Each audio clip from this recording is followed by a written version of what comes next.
Physical divisions में islands का topic आपने देखा, ऐसे ही आपका नेक्स्ट टॉपिक शुरू होता है कोस्टल प्लेन्स का। जैसे आइलैंड का टॉपिक देखा और अंडमान और लक्षद्वीप के बारे में इंफॉर्मेशन देखी, अब आते हैं कोस्टल प्लेन्स में। पूरा आज की क्लास में हम कोस्टल प्लेन्स कंप्लीट कर लेंगे, ठीक है, पूरा का पूरा कंप्लीट कर लेंगे उस टॉपिक को आज ही। कोस्टल प्लेन्स का क्या मतलब होता है, यहाँ देखो इस मैप को, सबके सामने मैप बना हुआ है, मैप दिख रहा है सबको। ऐसा एरिया जो कोस्ट के साथ लगता है, ये देख रहे हो आप लोग, ये बाउंड्री बन रही है। ये जो इंडिया की ये वाली बाउंड्री है जो कोस्ट के साथ लग रही है, ये पूरी बाउंड्री, ठीक है। ये बाउंड्री जिसकी लेंथ कितनी है, 7516.6 किलोमीटर, ये है इसकी लेंथ। ये बाउंड्री जो अपनी लेंथ शेयर करती है, ये वाली बाउंड्री, इसको हम कहते हैं कोस्टल प्लेन।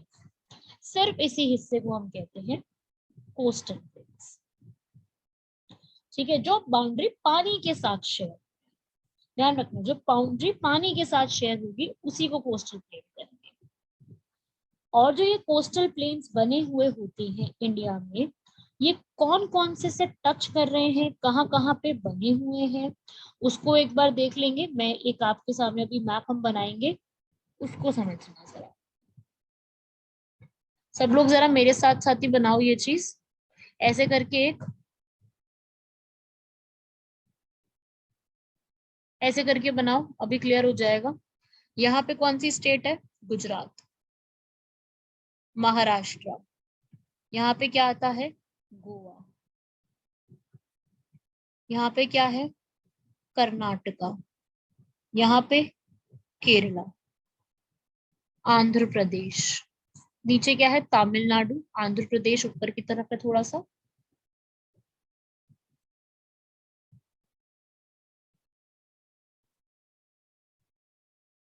यहाँ पे क्या है, उड़ीसा, और ये है वेस्ट बंगाल। जैसे कि आप मैप में देख रहे हो, कितनी स्टेट्स हो गई हैं टोटल, काउंट करके देखो कितनी स्टेट्स हो रही हैं। यहाँ पे है 39 स्टेट्स, सबको मैप में विजिबल है कितनी स्टेट्स शेयर कर रही हैं, 9 स्टेट्स यहाँ पर कोस्टल बाउंड्री को शेयर कर रहे हैं, 9 स्टेट्स, ठीक है ना। 9 स्टेट्स शेयर करेंगी और साथ ही साथ 4 यूनियन टेरिटरीज भी शेयर कर रही है। कौन सी, यहाँ देखो इस तरफ ये वाली कौन सी है, यहाँ पर दमन एंड दीव, दादर एंड नागर हवेली पड़ती है, ठीक है। उसके इस तरफ आओगे, यहाँ पर पड़ती है पुडुचेरी, यहाँ पे क्या पड़ती है, लक्षद्वीप, हम पढ़ चुके हैं, और इधर पड़ती है अंडमान निकोबार। तो रेड में मैंने मार्क करी है वो 4 यूनियन टेरिटरीज भी। तो टोटल कितनी हो गई, प्लस 4 यूटीज ऐड हो गई, तो कितनी हो गई total, 13 territories. Total 13 territories share करती हैं कोस्टल बाउंड्री को, ठीक है। तो अपने इंडिया का जो कोस्टल रीजन है वो कुछ इस तरीके से बना हुआ है, ठीक है। ये है अपने इंडिया का कोस्टल एक तरीके से मैप, जो कि 13 बाउंड्रीज यहाँ पे शेयर की जाती है, ठीक है। तो ये शुरू कहाँ से होती है, इस तरफ से शुरू होगी, गुजरात के गल्फ रन ऑफ कच्छ से शुरू होकर नीचे कन्याकुमारी तक एक्सटेंड करेगी। नीचे है यहाँ पर कन्याकुमारी, लास्ट पॉइंट यहाँ तक एक्सटेंड करती है, ठीक है। अब शॉर्ट में फटाफट इसको देख लेंगे, इन पॉइंट्स का नाम क्या है, फिर एक्स्ट्रा पॉइंट्स पढ़ेंगे। गुजरात और महाराष्ट्र के पूरे इस एरिया को किस नाम से जाना जाता है, काठियावाड़ प्लेन्स। गोवा के इस एरिया को किस नाम से जाना जाता है, कोंकण प्लेन्स। क्यों, क्योंकि यहाँ पे कौन सी लैंग्वेज बोली जाती है, कोंकणी लैंग्वेज बोलने की वजह से इसको हम क्या बोलते हैं, इसको हम बोलते हैं जो इस पूरा रीजन है इसको कोंकण प्लेन्स के नाम से जाना जाता है, ठीक है।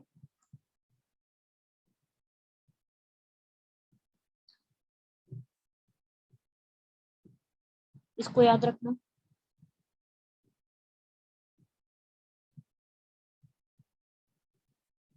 उसके अलावा कर्नाटका, कर्नाटका के इस एरिया को क्या बोला जाता है, कन्नड़ प्लेन्स।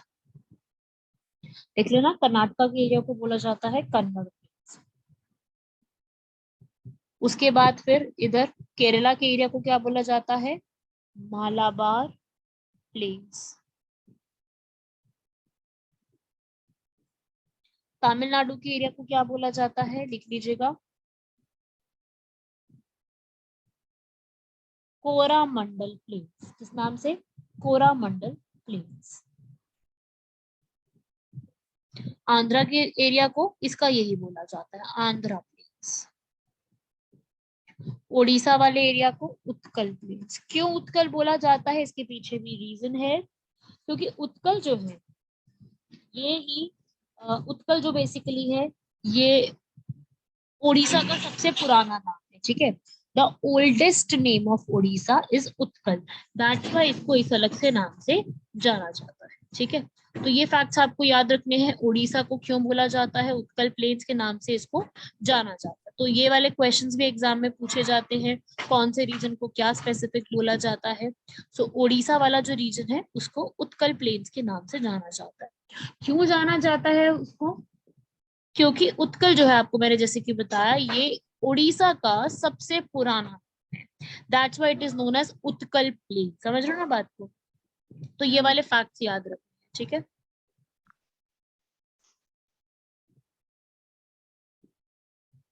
लिख लो ये सारी चीजें।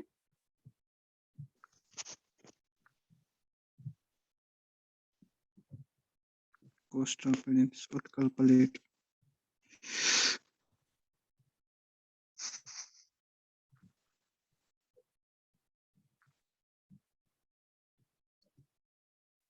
सब लोग म्यूट रखना अपने आप को। जिसको वॉइस नहीं आ रही उसने वॉइस से कनेक्ट ही नहीं किया, उसको वॉइस कहाँ से आएगी? चलिए बाकी लोग लिखते जाओ यहाँ पर। आंध्रा का क्या नाम है, उसका जो एरिया के नेम है ना, आपसे वो पूछी जाती है चीजें, तो वही आपको बेसिकली याद रखना है, किस एरिया में क्या नाम है उसका। एग्जाम में इस टॉपिक से क्वेश्चन पूछे जाते हैं, किस एरिया का क्या नाम है।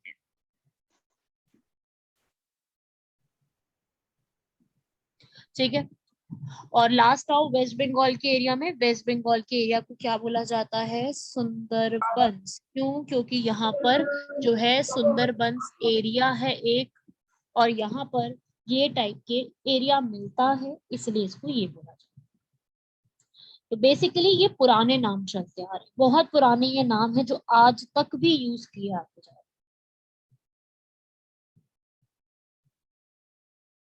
ठीक है भाई, लिख लो ये सारी चीजें, ये सारे फैक्ट अपने नोट्स में, इस पूरे के पूरी डायग्राम को बना लो। सब लोग इस डायग्राम को बना लोगे तो आपको इजी हो जाएगा इसको याद रखना, ठीक है। कई बार जो है कोरामंडल, कोरामंडल बेसिकली ये वो नाम है जो कि ब्रिटिशर्स ने दिया था। तो कई बार ना कोरामंडल की जगह आपको एक शब्द और मिल जाता है जिसका नाम है, लिख लो, चोलामंडलम। लेकिन ब्रिटिशर्स जो थे वो ये वर्ड बोल नहीं पाते थे, ठीक है। ब्रिटिशर्स ये चोलामंडलम वर्ड बोल नहीं सकते थे, तो इन्होंने क्या किया, ये शब्द इनसे बोला नहीं जाता था, तो इन्होंने इसका इजी वर्जन निकाल दिया, चोलामंडलम। इन्होंने कोरामंडल की जगह क्या कर दिया?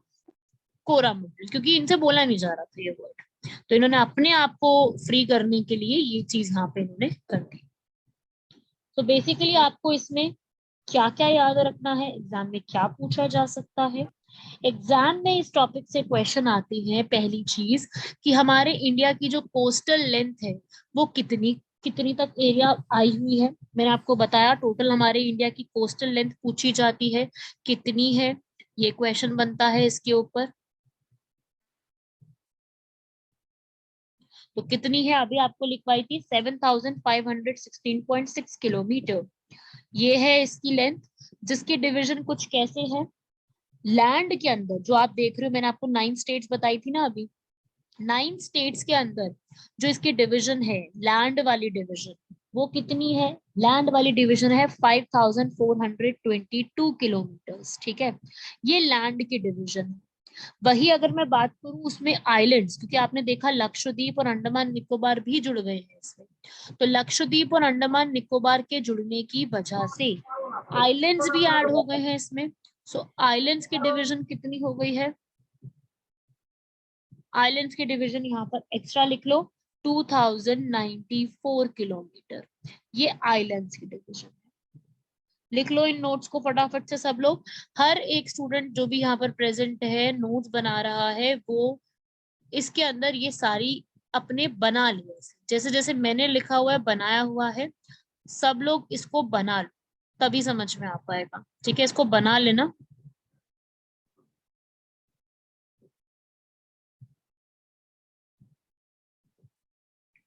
इसको अपने नोट्स में सेम इसी तरीके से बनाओगे, दैट फिर आपको इजीली जो है इसमें समझ में आ जाएगा कि क्या लिखा है। ठीक है,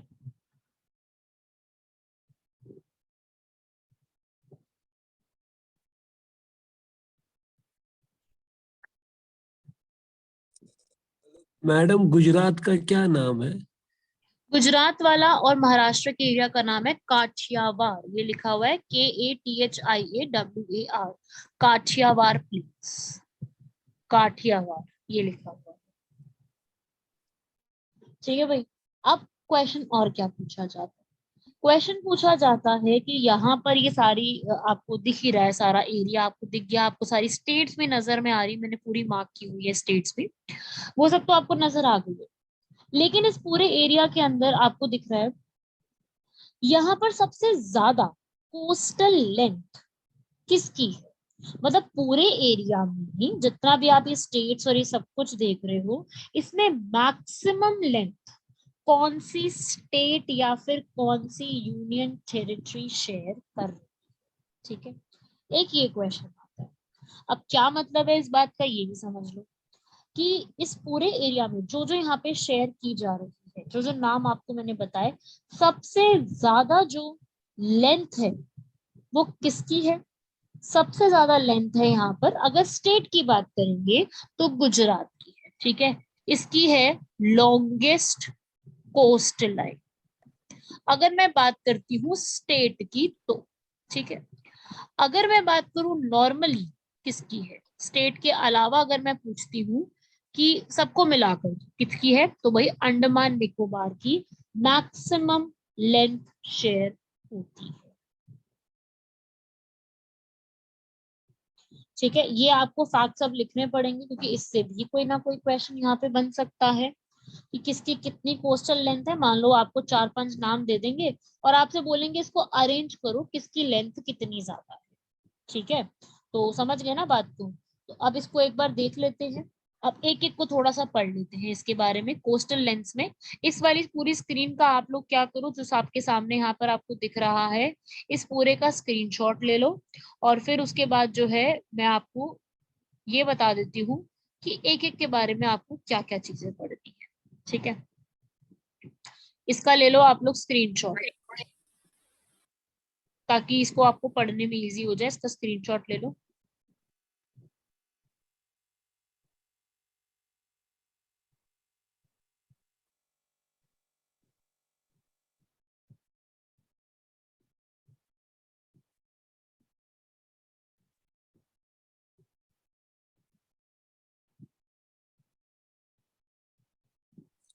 मैडम कैरी ऑन। ठीक है, ये मैं फिर रब कर रही हूँ, ये वाली पूरी स्क्रीन हटा रही हूँ मैं। ठीक है, अब देखो भाई, सबसे पहले मैं गुजरात की बता दूं पूरा। जो गुजरात में आपने देखा अभी काठियावाड़, जिसका नाम आपने देखा, इसकी पूरी लेंथ है 1600 किलोमीटर्स की। काठियावाड़ प्लेन्स की है, लॉन्गेस्ट कोस्ट लाइन है, काठियावाड़ के एरिया से शुरू होकर पूरी जाती है।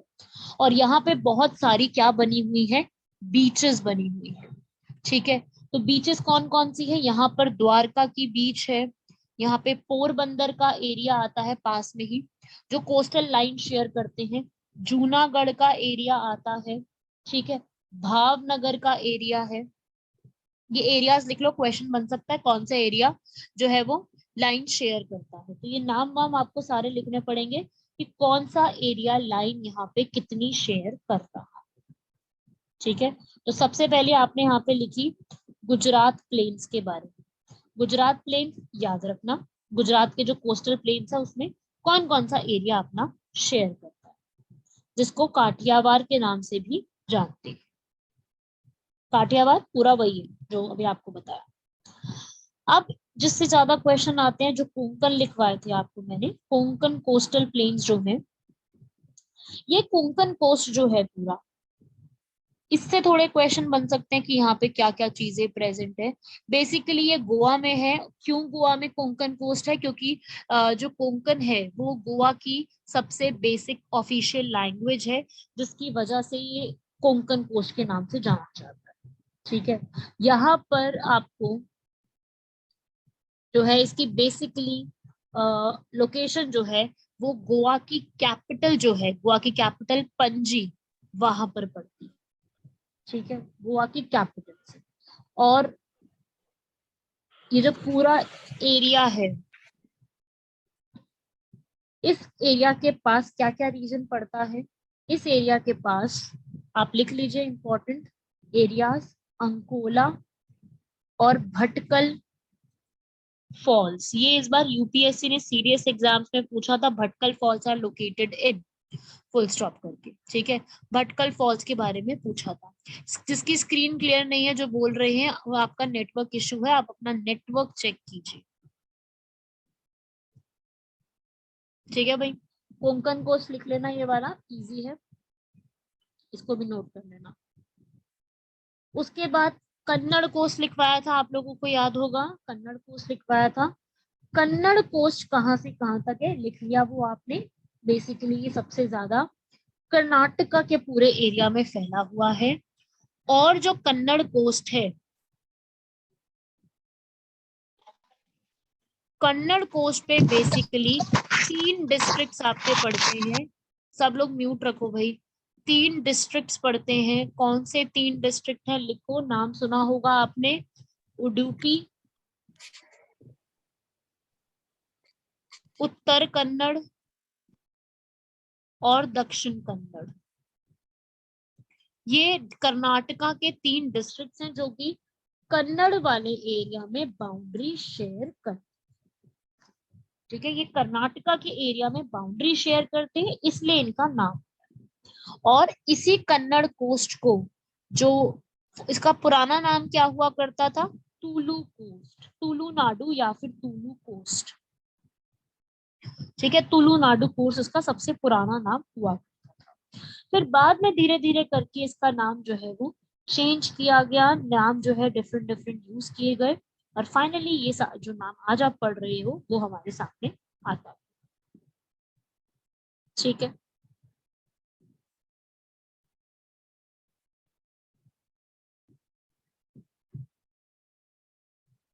Last the very famous coast, Malabar coast, जिसको आप जानते हो मालाबार कोस्ट को, नाम भी सुना होगा, जो केरला में पड़ता है प्रॉपरली।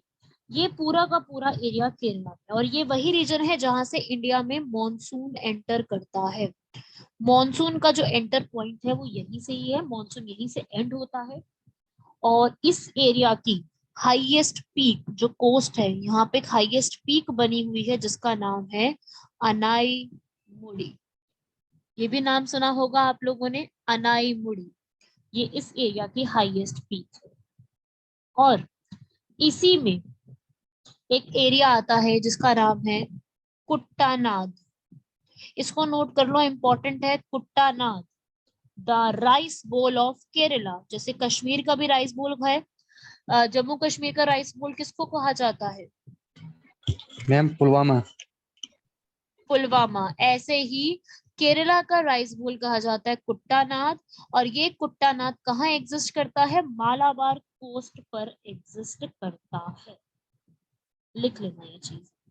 ठीक है, याद रख लेना, एग्जाम में क्वेश्चन बन सकता है इस टॉपिक से। मालाबार का जो नाम आया ना, अच्छा पहले तो ये बता दूं मालाबार नाम आया कहाँ से। मालाबार नाम एक पर्सन आए थे भारत के अंदर जिनका नाम है अल बिरूनी। ये ट्रैवलर थे अल बिरूनी। इन्होंने ये शब्द लेकर के आए थे, इन्होंने ये वर्ड निकाला था, और फिर ये वर्ड इंडिया में कॉमन। ठीक है, मालाबार, अल बिरूनी ये वर्ड लेके आए थे। धीरे धीरे करते करते ये वर्ड इतना फेमस हो गया कि इस पूरे एरिया को ही ये नाम दे दिया गया। ठीक है, तो ये फैक्ट एग्जाम में पूछा जा सकता है, सीधा सीधा क्वेश्चन बन सकता है। और इसी पूरे एरिया में आपको क्या मिलेंगे, वेस्टर्न घाट्स, जिसको हम कल की क्लास में, जब भी अपनी नेक्स्ट क्लास होगी उसमें पढ़ेंगे, वेस्टर्न घाट्स में पढ़ेंगे, ठीक है, वो हम अपकमिंग क्लासेस के अंदर पढ़ेंगे।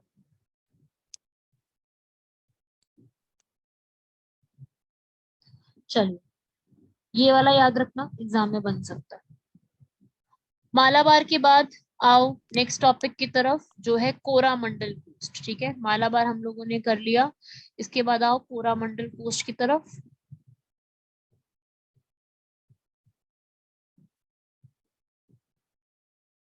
ठीक है, कोरामंडल नाम आप लोगों ने ये भी सुना हुआ है, इंपॉर्टेंट नेम है कोरामंडल कोस्ट जो है, ये वो रीजन है जो तमिलनाडु वाले रीजन में आता है। ठीक है, कोरामंडल कोस्ट तमिलनाडु रीजन के अंदर पड़ता है, और ये अभी हमने पढ़ा ही, मैंने मैप मार्क करवाया आप लोगों को। ये एक्चुअली मैंने आपको लिखवाया भी है, इसका पुराना नाम क्या था भाई, अभी लिखवाया चोलामंडलम। क्यों चोलामंडलम, क्योंकि चोला डायनेस्टी यहाँ पे रूल करती थी, और फिर धीरे धीरे करते करते इसका नाम कोरामंडल पड़ा, क्योंकि Britishers were not able to pronounce Cholamandalam, Britishers Cholamandalam word को प्रोनाउंस नहीं कर पाते थे, तो इसलिए वे नाम धीरे धीरे करते करते पहले चोलामंडलम से कोरामंडलम हुआ, कोरामंडल से करके कोरोमंडल फाइनली हो गया। और ये नाम जो है यहाँ पर कोरामंडल जो है, ये नाम किस पर्सन ने दिया, फाइनली कोरामंडल जो नाम आया, ये एक इटालियन, लिख लो, इटालियन ट्रैवलर आए थे इंडिया, नाम है उनका लूडोविको वर्थेमा, ये पर्सन ने इस चीज का नाम जो है वो चेंज किया था। ठीक है, लिखना। और यहीं पर आपको एक very famous lake, Pulicat lake, जो कि तमिलनाडु की लेक में काउंट की जाती है, जहां पर काफी ज्यादा बर्ड्स का आना जाना है, बर्ड्स के लिए जानी जाती है इंडिया में, वो यहाँ पर बनी हुई है कोरामंडल के पास ही।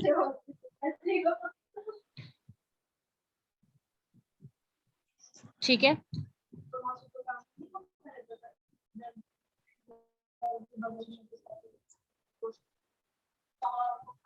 एवरीवन प्लीज म्यूट, जिसको भी म्यूट किया जा रहा है वो म्यूट ही रखे अपने आप को, अनम्यूट मत करना बार बार।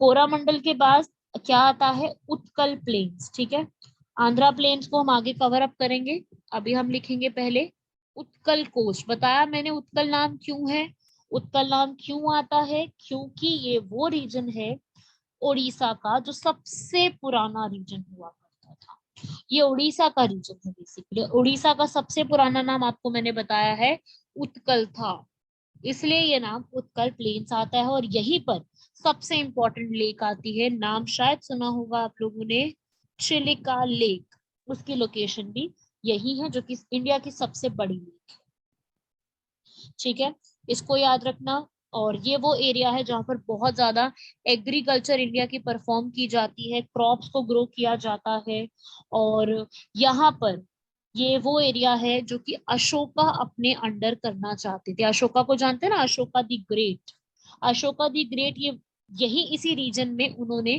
कौन सा वॉर लड़ा था, कलिंगा वॉर लड़ा था, और यहाँ पर रीजन में अशोका ने बुद्धिज्म, जानते हैं बुद्धिज्म को भी, बुद्धिज्म को काफी ज्यादा फ्लरिश किया था, ये वही रीजन।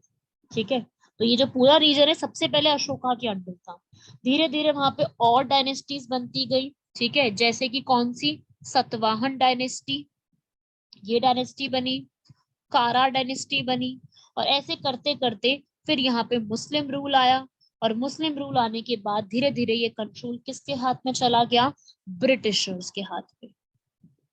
एंड फाइनली जब हम आजाद हो गए, तब ये कंट्रोल फाइनली इंडिया के हाथ में आ जाता है। तो ये है उत्कल प्लेन्स। ठीक है, तो ये आपको याद रखना है, डायरेक्टली क्वेश्चन इससे पूछा जा सकता है, इन टॉपिक से डायरेक्ट क्वेश्चंस पूछे जाते हैं। इसे पूछा भी गया उत्कल प्लेन्स किसका पार्ट है, सीधा आंसर है किसका पार्ट है, आपको पता लग जाएगा। ठीक है भाई, इन सबको याद रखना, कौन सा एरिया कहाँ पे बना हुआ है, किस एरिया में क्या क्या चीजें हैं, everything you have to remember. इससे क्वेश्चंस पूछे जाते हैं। कोस्टल प्लेन से यही क्वेश्चन आते हैं, या तो डायरेक्टली नाम पूछ लेते हैं, किसका कितना लेंथ है, ये सब कुछ पूछ लेते हैं। सो इसी टॉपिक पे इसी टाइप के क्वेश्चन पुट अप किए जाते हैं। ठीक है भाई, इसको इतना ही याद रखना। इसमें कोस्टल प्लेन्स आज हमने कंप्लीट किया है पूरा टॉपिक। जिन स्टूडेंट्स ने लेट ज्वाइन किया है वो रिकॉर्डिंग सुन ले इसको कवर अप करने के लिए, जिसमें हमने पूरे कोस्टल प्लेन्स के टॉपिक को कवर किया है। सो ऑल ऑफ यू जिन्होंने लेट ज्वाइन किया है वो इससे पहले की रिकॉर्डिंग्स और ये सब टॉपिक अपना वहां से कंप्लीट कर सकते हैं। ठीक है, आज की क्लास में हमने पूरा कोस्टल प्लेन कवर किया है। सो आप लोग सब कोस्टल प्लेन्स का जितना भी है अपना कवर अप कर लीजिएगा। इसके बाद हम नेक्स्ट क्लास में, कल की क्लास में इसके आगे का कंटिन्यू। यहाँ तक कोई डाउट किसी को कुछ पूछना है तो पूछिए।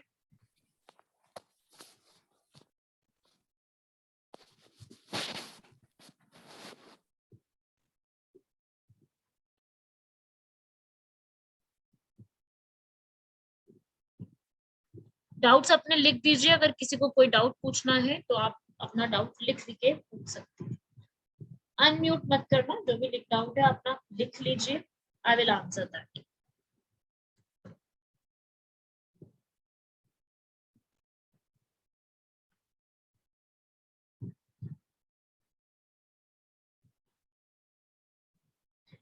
ओके, किसी को कोई डाउट नहीं है? क्लियर हो गया सबको यहाँ तक? जिनको क्लियर हो गया वो भी बता दीजिए क्लियर हो गया है।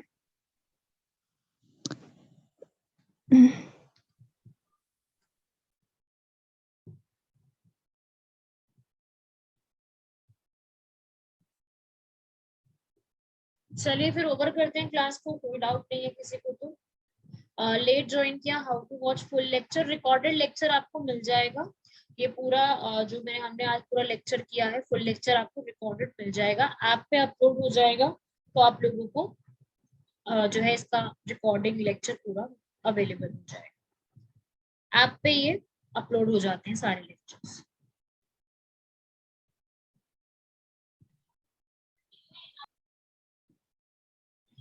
सर ने रजिस्ट्रेशन लिंक भी भेज दिया है, तो रजिस्ट्रेशन लिंक पे आप जब जाएंगे तो आपको वहाँ लेक्चर्स वगैरह और बाकी सारी चीजें भी वहां पर अवेलेबल हो जाएंगी।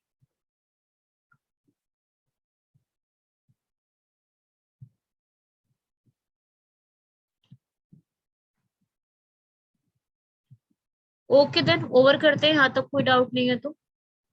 Thank you everyone, good night.